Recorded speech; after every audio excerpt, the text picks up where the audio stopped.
Hello friend, हाय। आज मैं एक नया वीडियो आपके सामने लेके आया हूँ। मेरा सब्जेक्ट है एनडीपीएस एक्ट। एनडीपीएस एक्ट के बारे में मैं आपको बताना चाहता हूँ, जो 1985 में भारत में लागू हुआ।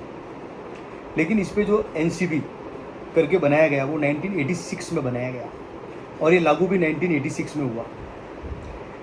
एनडीपीएस एक्ट का फुल फॉर्म है narcotics, drugs and psychotropic substances. ये इसका फुल फॉर्म है। एक्ट बना हुआ है 1985। इसमें इसको दो पार्ट में अपन बांटते हैं, तो शॉर्टकट में अपन को समझ में आ जाएगा। पहला अपन सब्जेक्ट लेते हैं नार्कोटिक्स और दूसरा लेते हैं साइकोट्रॉपिक। नार्कोटिक्स जो चीज़ है, ये ऐसी चीज़ है जो नींद नहीं आती है, उसके लिए मात्रा में लोग यूज़ में लेते हैं। और साइकोट्रॉपिक्स जो है, ये एक तरह का केमिकल है। ये केमिकल नींद के लिए या मन की शांति के लिए लोग इसको यूज़ में लेते हैं।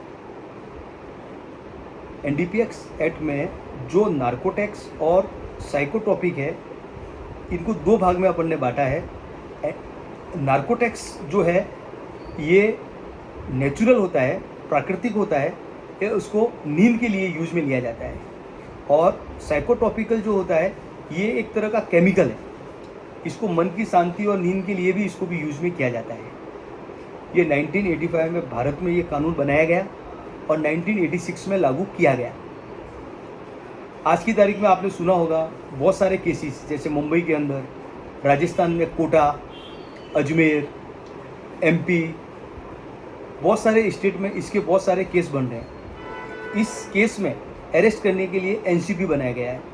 एनसीबी में भी सेंटर में भी है और राज्य में भी है, और इसमें राज्य पुलिस भी, अगर राज्य सरकार की पुलिस भी इसमें इस बंदे को अरेस्ट कर सकती है। दूसरी चीज़, इसमें अरेस्ट करने के लिए कोई भी वारंट या आधिकारिक पत्र की ज़रूरत नहीं है, उसके बिना भी वो अरेस्ट कर सकती है। शक के आधार पे भी अरेस्ट कर सकती है। केंद्रीय सरकार हर साल इसमें अमेंडमेंट करता है और राज्य सरकार भी इसमें अमेंडमेंट कर सकता है। दोनों की सलाह मशुरा के साथ में इसमें हर साल अपडेट होता रहता है। अब जैसे अपन सब्जेक्ट सुने कि इसमें क्या है, ये एनडीपीएस में क्या क्या आता है, जैसे कि चरस, अफीम, कोकीन, गांजा, हेरोइन और माफिन, ये ज़्यादा प्रचलन में चल रहा है। ये ज़्यादा प्रचलन में चल रहा है और ये नार्कोटिक्स से रिगार्डिंग है। अगर अपन साइकोट्रॉपिक के अकॉर्डिंग अगर समझेंगे तो इसमें ये केमिकल कैसा होता है, 2-3 केमिकल को मिक्स करके ये बनाया जाता है। लोग इसको यूज़ करने के लिए 2-3 केमिकल मिक्स कर सकते हैं। जैसे कैसे, कौन कौन से केमिकल है उसके बारे में मैं आपको नाम बताता हूँ। LSD, MD और अल्पजोलम वगैरह वगैरह, इस सब केमिकल को मिक्स करके एक जो बनाया जाता है, वो केमिकल को यूज़ में लेते हैं। सोने के लिए, नशे के लिए वो यूज़ में लेते हैं। कुछ दवाइयाँ भी अपने इंडिया में ऐसी है जो लाइसेंस के बिना आप बेच नहीं सकते हैं और सेल नहीं कर सकते, वो भी एनडीपीएस एक्ट के अंदर आता है। कुछ दवाइयाँ होती है, उसमें सरकार द्वारा अलग अलग लाइसेंस दिया जाता है। अगर उसकी क्वांटिटी अगर ज़्यादा मात्रा में है तो पुलिस वाले आपको अरेस्ट कर सकते हैं, उसके लिए आपको अरेस्ट कर सकते हैं। अभी ये 1985 में बना गया और भारत में 1986 में आया। उसके बाद में इसको अमेंडमेंट भी होते गए। 1988 में अमेंडमेंट हुआ, 2001 में हुआ और 2014 में हुआ। इसमें अमेंडमेंट होता गया। इसमें अपन अगर इसमें अल्प मात्रा में और व्यावसायिक मात्रा, दो तरह की मात्रा होती है, अल्प मात्रा और व्यावसायिक मात्रा। अल्प मात्रा है वो कम मात्रा में होती है, उसमें बेल होने के चांस बनते हैं, और जो व्यावसायिक जो होती है उसमें बेल होने के चांस कम होते हैं।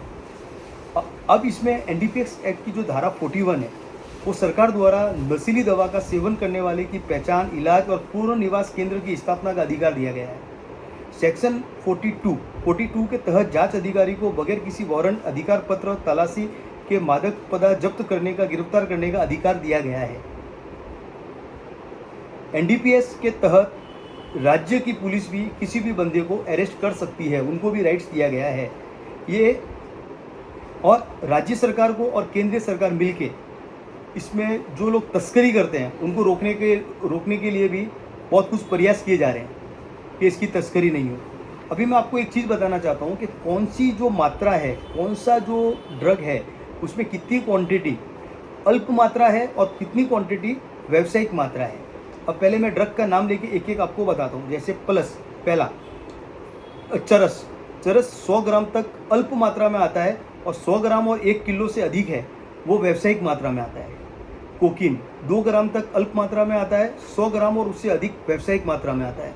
गांजा 1 किलो तक अल्प मात्रा में आता है और 20 किलो या उससे अधिक व्यावसायिक मात्रा में आता है।